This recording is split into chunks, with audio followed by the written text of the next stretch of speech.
কারণ তোর এটা ওটা ধরে টানাটোনা স্বভাব, সমস্যায় পড়ে যাবে। এবার আমি ওই রডটা বাঁকাতে গিয়ে লোহায় আমার হাতের এই জায়গাটা কেটে যায়, ডান হাতের।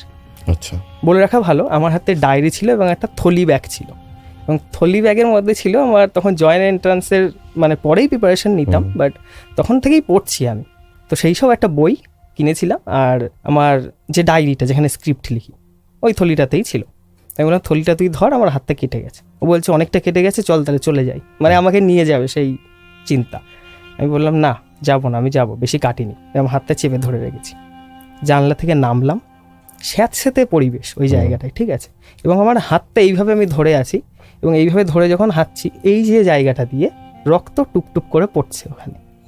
ওই যে বড় বড় কচু গাছ, বড় বড় ধানের শীষ টিস ওর ভিতরে হয়ে রয়েছে, ঘাস, যেহেতু বুঝতেই পারছো বহুদিন ধরে মানুষ যায় না, তো বড় বড় কচু গাছের পাতাগুলোর ওপরে আমার রক্তের ফোঁটাগুলো টপ টপ করে পড়তে